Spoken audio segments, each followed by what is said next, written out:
Hey, good morning.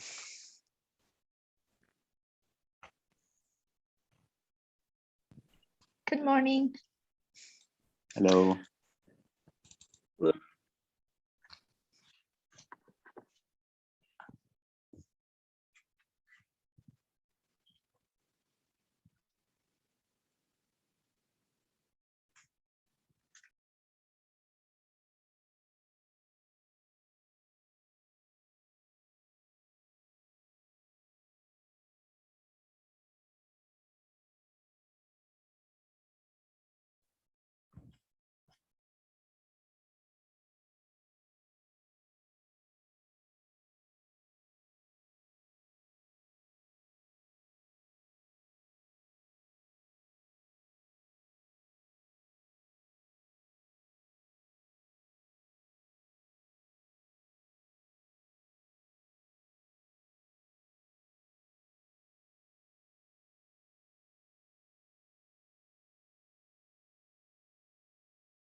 Morning.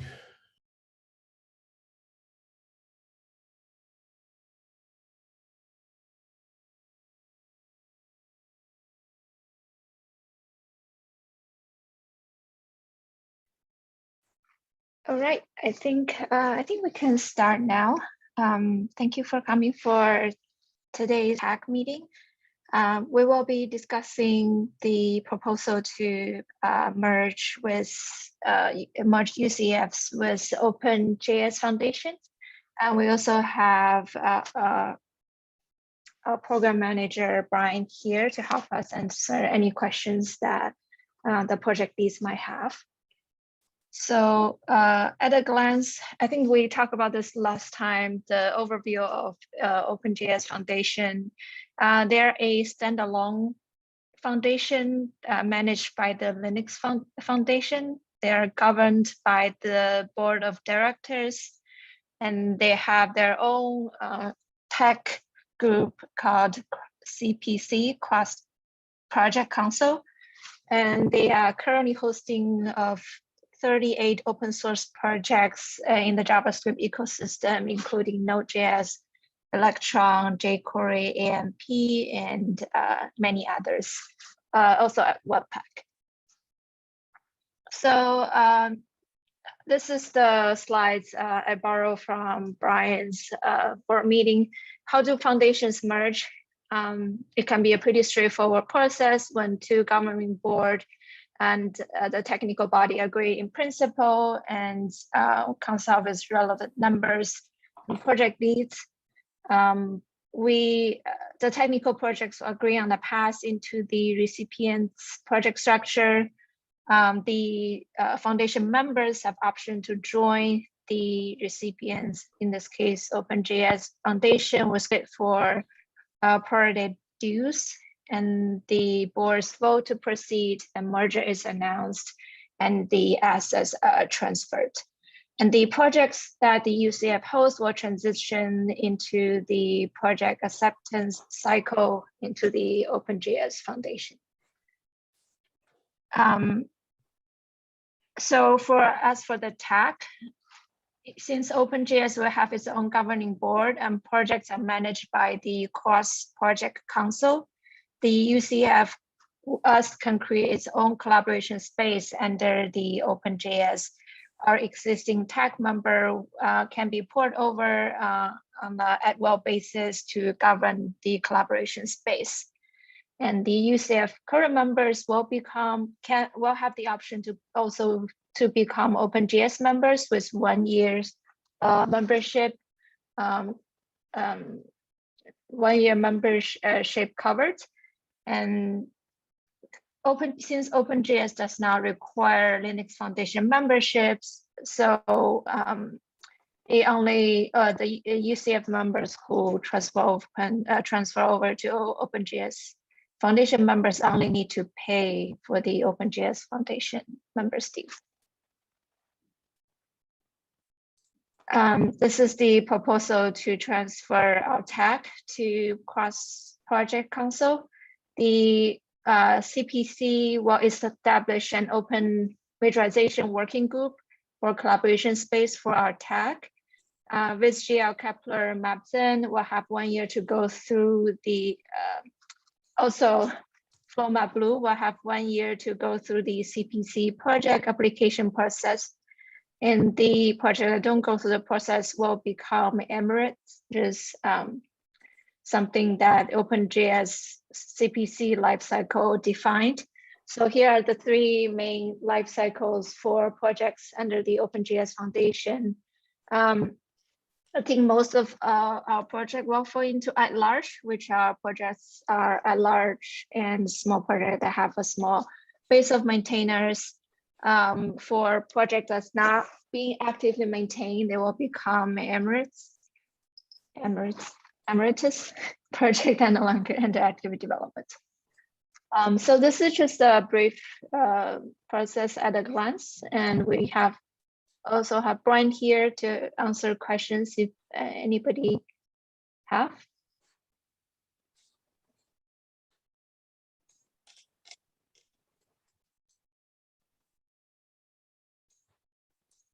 I have questions. I don't know if we want to go in any order.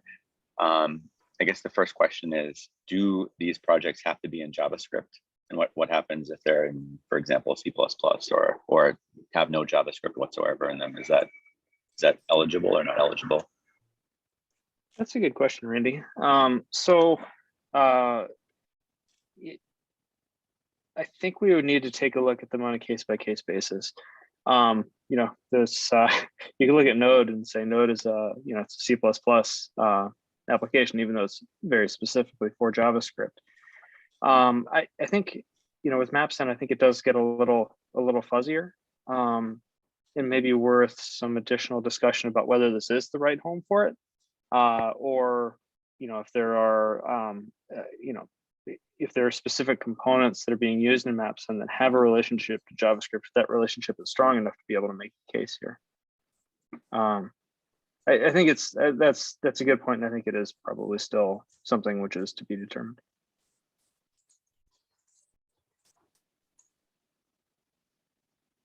And then is there an option? So like I've discussed this with Sean and others, but in terms of maps and like what our goals are, like some of these are under development, some are not under development, but we're looking for honestly the lowest cost, lowest maintenance, lowest effort way to keep the IP like open and public and well understood, but with frankly as little overhead as possible on both cost and time.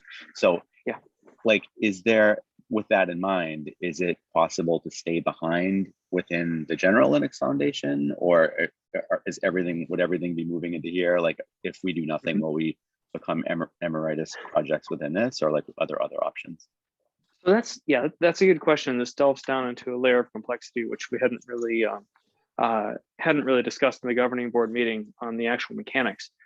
So currently, all of the UCF projects are, you know, legally underneath the LF projects entity.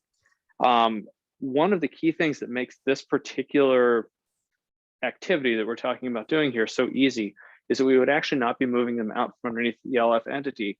They're actually being adopted by OpenJS. So this is a little different from the way that foundation mergers and things like that have happened in the past, where everything gets transferred over. There's transfers of IP, there's transfers of other things. And it's what allows us to be done so simply. I can go back and have a conversation with our legal team and just ask, is this an option to, you know, simply, if we're looking for the lowest lowest friction option, is it possible to simply remain? As far as where the assets and the IP and all that stuff is held, in this case, you know, when I'm saying IP, I'm specifically referring to the maps and trademark. That would stay with the Linux Foundation either way. And the reason for that is that there's really no place to transfer it. And you know, one of the value propositions of having a nonprofit entity host these different assets is that it's very, very hard to transfer them out. Like, for example, they can't be sold or whatever, except in very, very limited circumstances. So, you know, kind of long answer to your question, in brief, yes, you know, these assets will always remain neutral. The question is just what sort of support structures are built around them.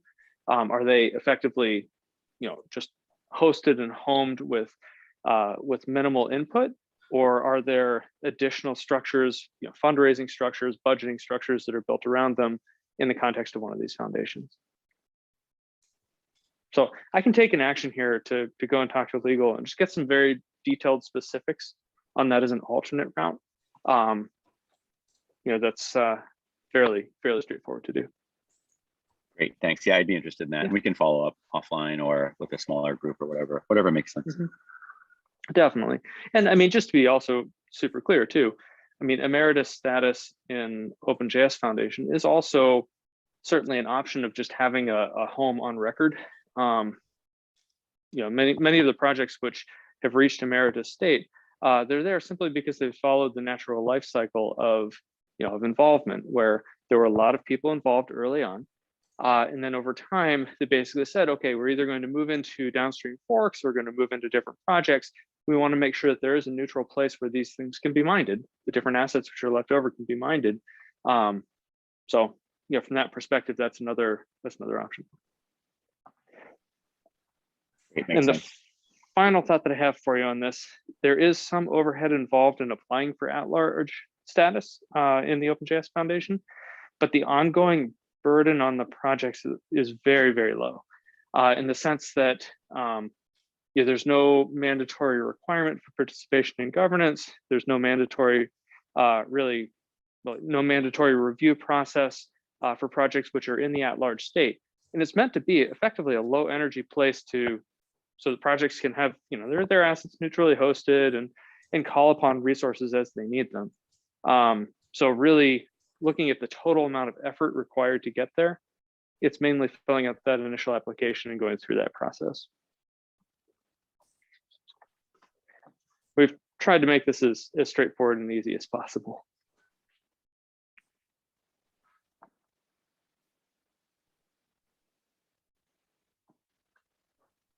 I think it'd be worth having some additional discussion with Randy and with the MapSend project to understand where that's currently at and help come up with you know, a path forward that like works really well for everybody working on those projects.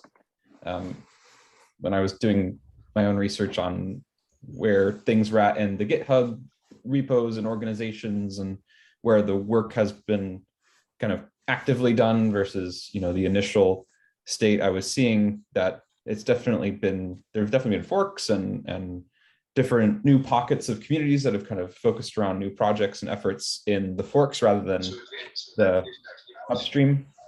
And so when I was looking at it from since I'm on the board, I was trying to understand where the projects were all at. It seemed like there's an open chance for like new involvement in OpenJS from the MapSend projects, especially the forks, if they would like to apply and participate. So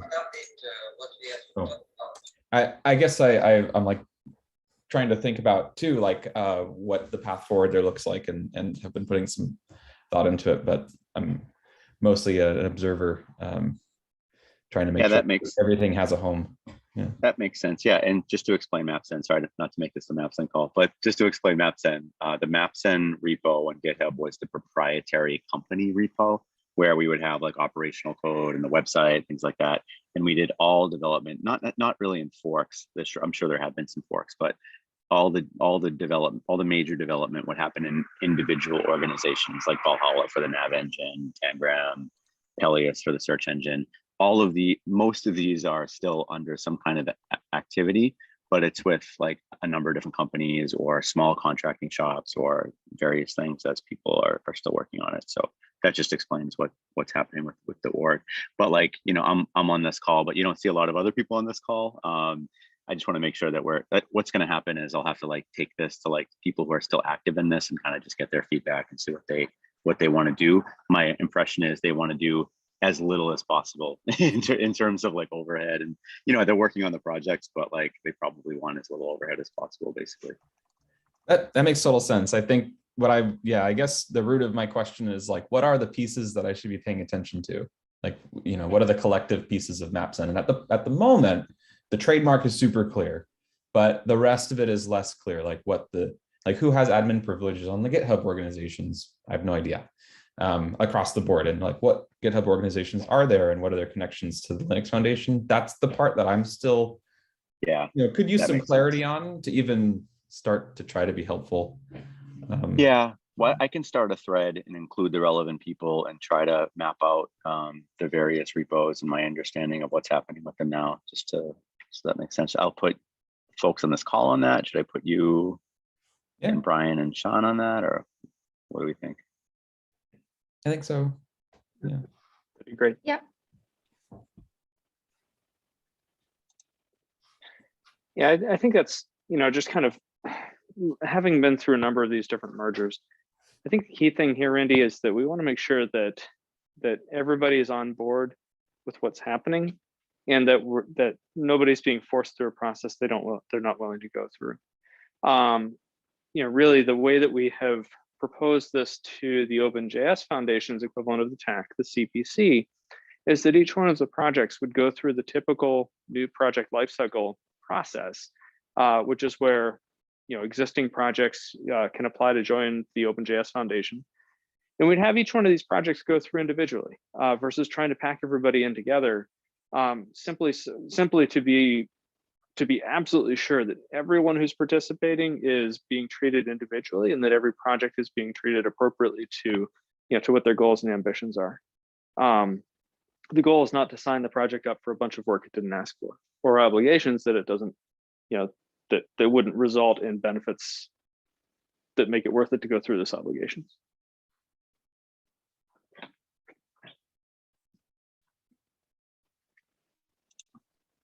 Being mindful of time, is there other content we want to cover, or are there questions from other projects in the UCF?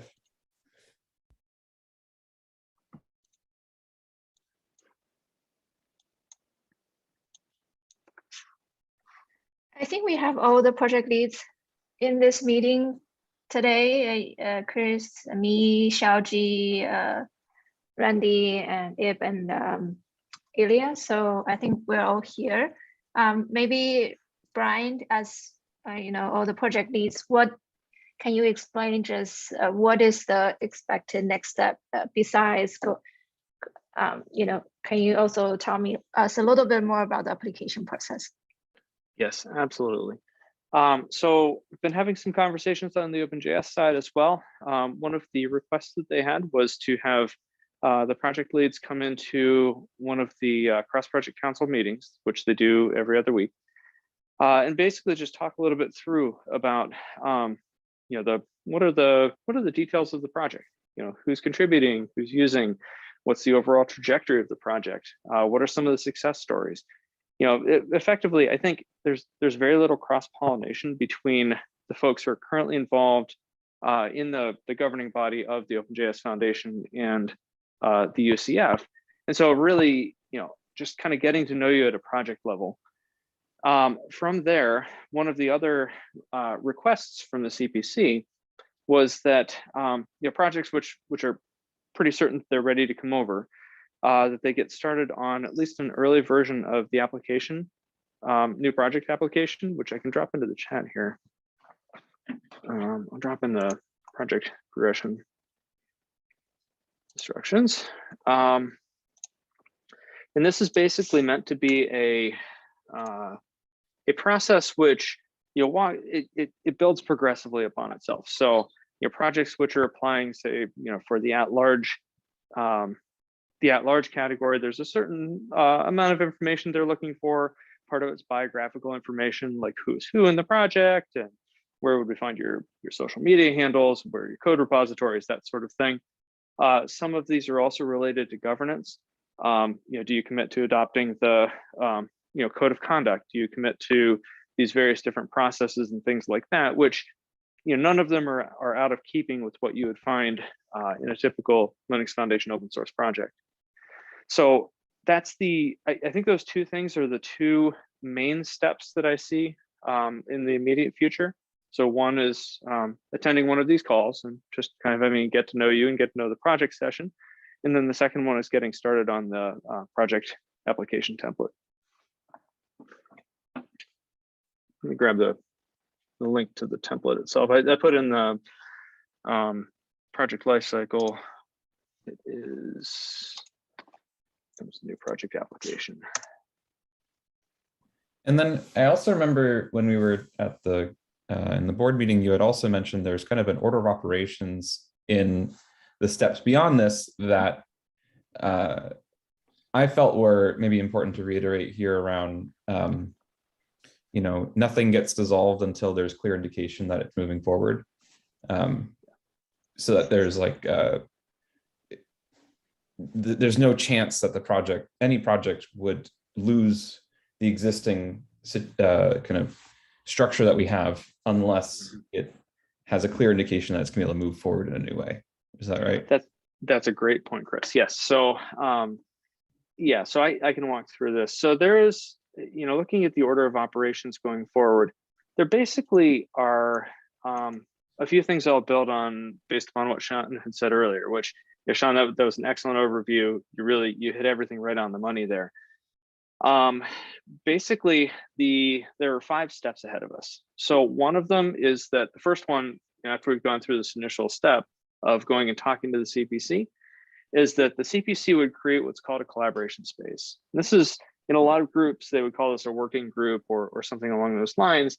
And it basically is just it's meant to be a logical grouping of people who are interested in a certain topic, whether it's security or repositories, or in this case, what the TAC is doing here for UCF.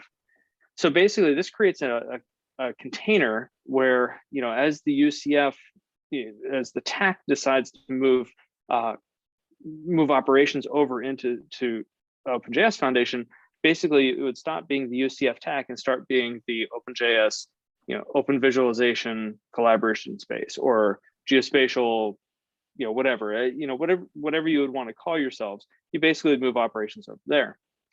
So that's the second step. The third step is that the UCF governing reiterate that is like a collection of people at this point, not projects. Yes, correct. Yes, that's a great point. Yes, it's a collection of people who have a similar thing that they are interested in. So it's basically just creating creating a new home for the existing UCF TAC in a new name. The third step, once this has been accomplished, once we've got the people moved over, the UCF governing board would effectively vote to dissolve itself, and then transfer any remaining funding over to OpenJS Foundation. At the same time, the OpenJS Foundation board would vote to receive the UCF members as no-cost silver members for a period of 12 months. And then the fifth one is that the UCF projects would go through the actual application process to become formal OpenJS Foundation members. Or if it looks like that's not going to work out, so to Randy, to your point earlier, figuring out what the alternate would be. It's a very straightforward process when you actually get through it. There really are not a whole lot of places for things to get too complicated, particularly if we lay the groundwork here and make sure that folks on both sides kind of understand who each other are and what the goals and ambitions are of the projects.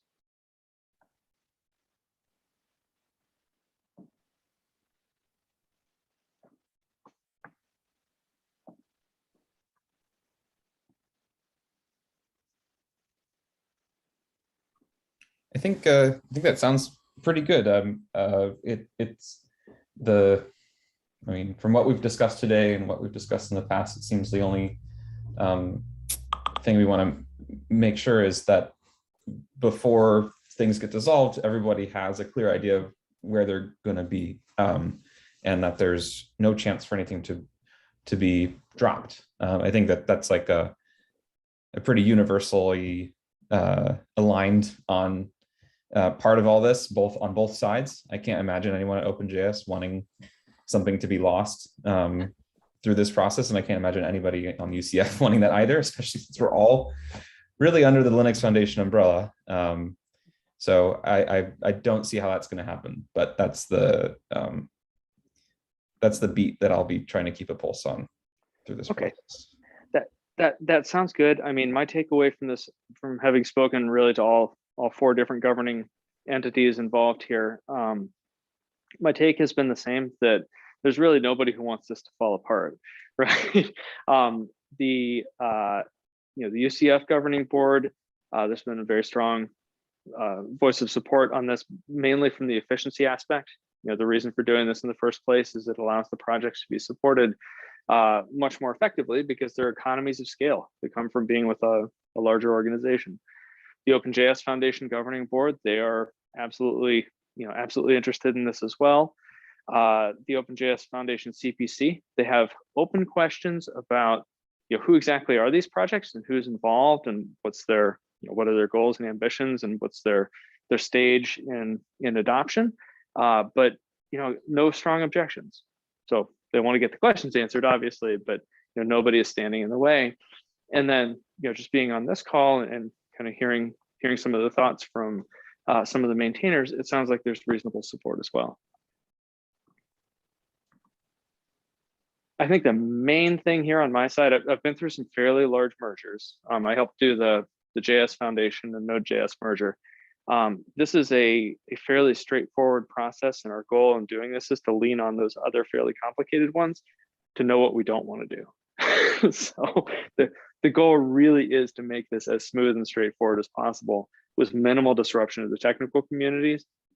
And then in the end, be able to achieve these economies of scale so that you can actually start making some plans and potentially make use of the larger scale of being in a larger foundation.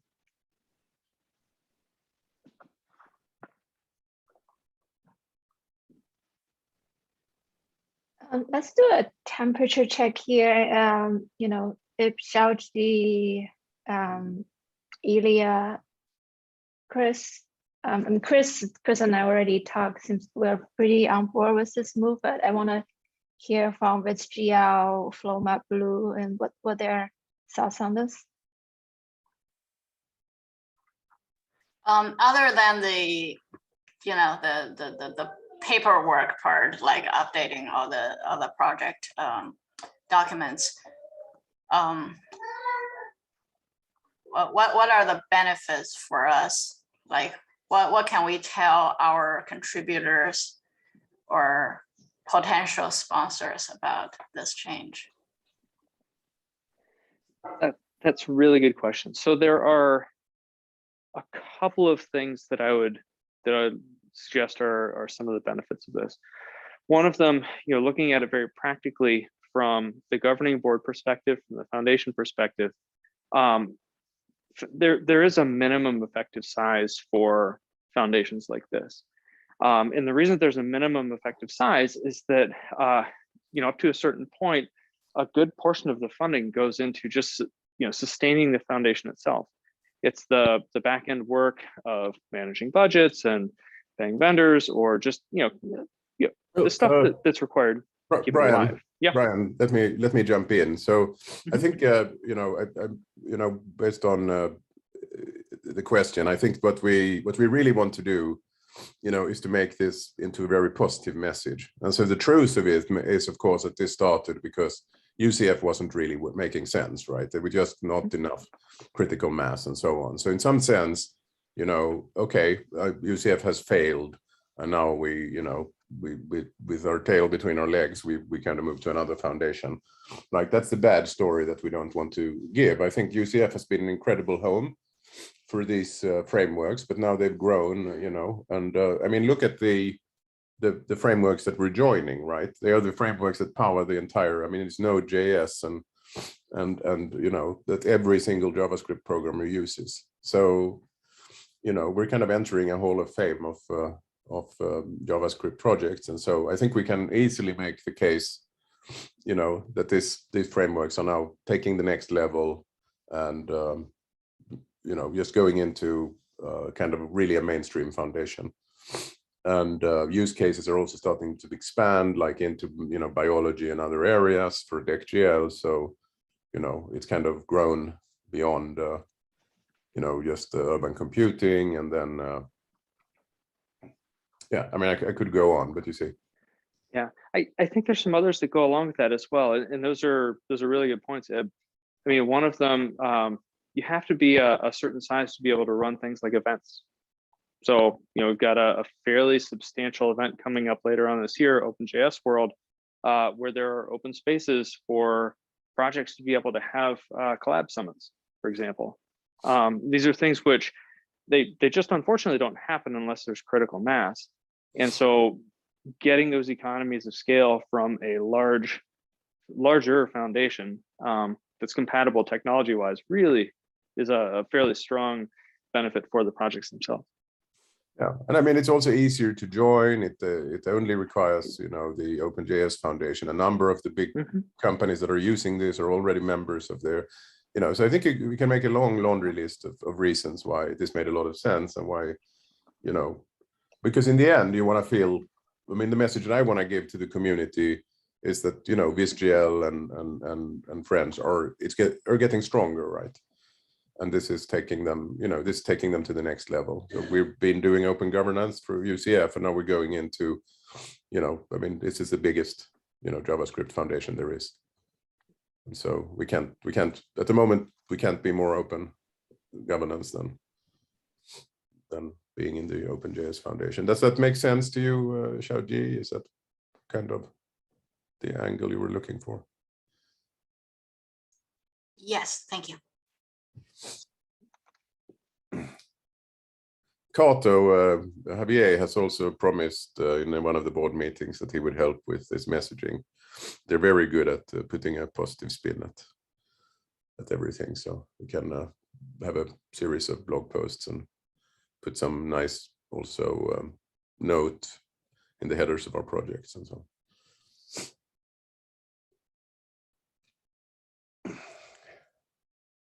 A bit of a marketing blitz.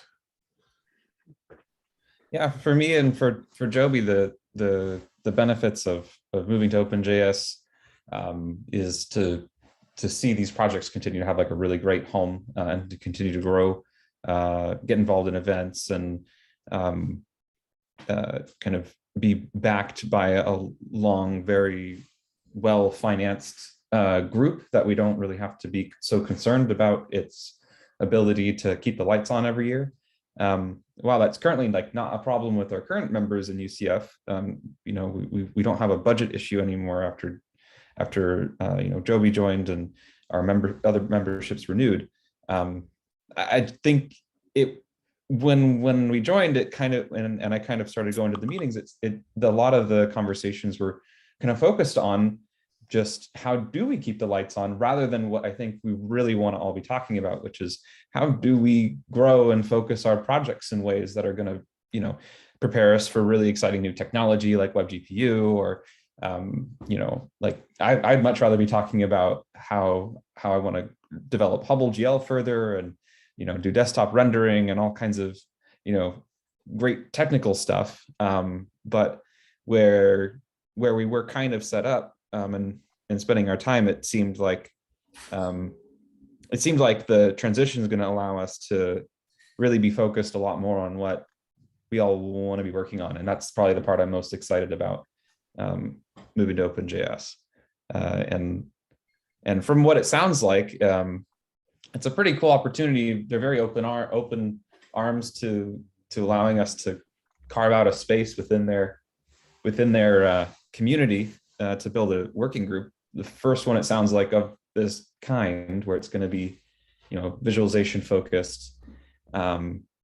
and not just kind of developer tools focused like most of OpenJS projects are. Not all of them, you know, there are still like jQuery and other view manager style projects within OpenJS. But I think it's like exciting in both sides to bring in all this expertise and exciting project progress that we've been making in DeckGL, VizGL, all these KeplerGL, all these projects, and really infuse that into the exciting work that the OpenJS Foundation has been focusing on up until now.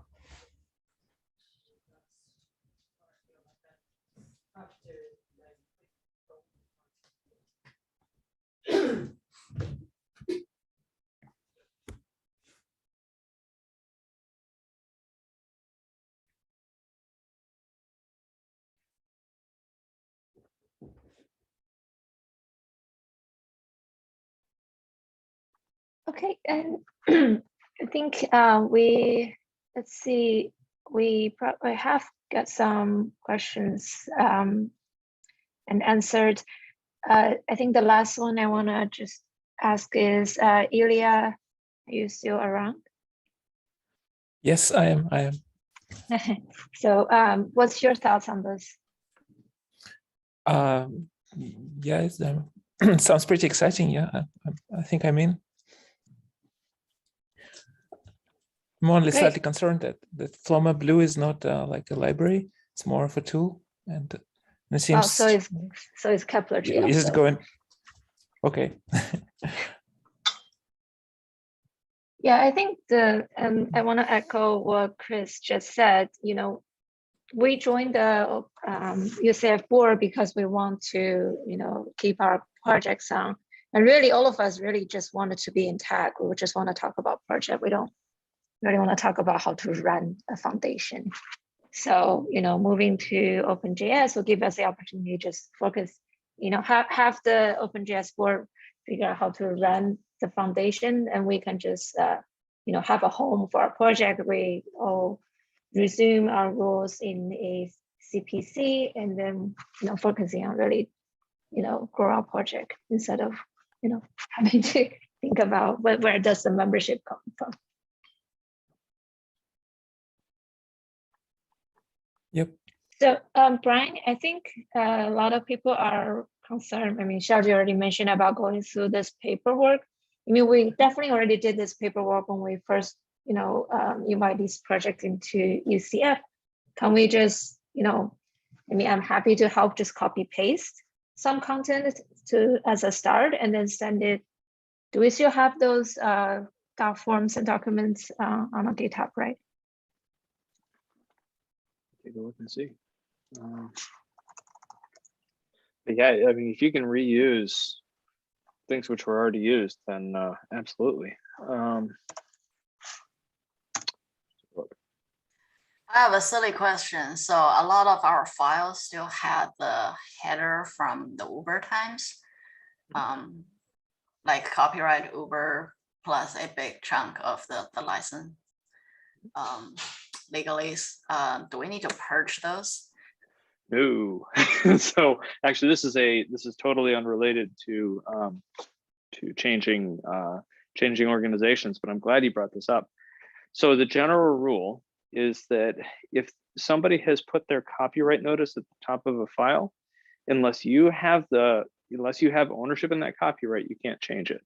And this goes back to the attribution requirements in the open source licenses. So if it says copyright Uber, then leave copyright Uber. Generally speaking, and there's a blog post I can send, put in the chat here, that has this guidance. Generally speaking, the Linux Foundation recommends adding generic copyright notices to the top of the files. Something along the lines of, you know, copyright VizGL contributors. No year, so you don't have to maintain the actual year field. And then also something which is generic, which just covers everybody who's a contributor to that particular project. The reason that we recommend that is that there's no specific requirement that you have to include a copyright statement in the file, because it has, you know, no bearing on who actually holds the copyright. It's simply a signal, a courtesy signal of who's claiming that they have this copyright. So that's kind of like at a very high level. Don't change somebody else's line unless you have explicit permission to do it. You don't have to add your own, but if somebody is insisting on adding it, it's better to go as generic as possible so it doesn't have to be maintained. Does that help answer the question? Yeah, that helps a lot. We're in the awkward place where contributors would just copy and paste an existing file when they create a new one. And we're caught in the awkward conversation of let's remove that header. Yeah. So that's a good question, and it's one where there's a lot of confusion. So it's easiest just to go with the generic header. And that generic header can go alongside specific headers. Like if copyright Uber is part of that file, and then you also underneath that you add, copyright, whichever project it is, contributors, that's totally fine too. For us, it's I don't know if we want to even just. I have an example pulled up. We want to look at it, but it's not just a copyright line. It's also like every file currently has a repeat of the entire license block. So are you saying both those things need to stay, or just the copyright line? So for licenses, we have some different recommendation on that one. One of the things which we suggest, if it's just using a standard open source license, if there's explicit license text in there, you can replace that with the SPDX short form identifier, and that makes it machine readable. So if somebody's doing a license scan on it, it makes it a lot easier if they can just pick up the SPDX identifiers. That's what I would recommend. Yeah. So just leave one line for each copyright that's in there. So just, if Uber has its copyright, then we just keep one comment line. Copyright Uber, we can add copyright VSGL contributors, and we can also specify this is under MIT license or using some proper identifier. But having like the entire first screen just containing a license is pretty ugly. So it doesn't add any value. I just dropped in. No, uglier expected. I just dropped in 2 links. So the first one is a blog post that came from Linux Foundation attorney, which basically says exactly what I just said. And then the second one is a link off to SPDX IDs. Definitely recommended and much cleaner. And human and machine readable also. Oh, wow, this is cool. I don't know. I'd love to delete the giant block of text on top of every file and replace it by this one. Do it, man. That's all right.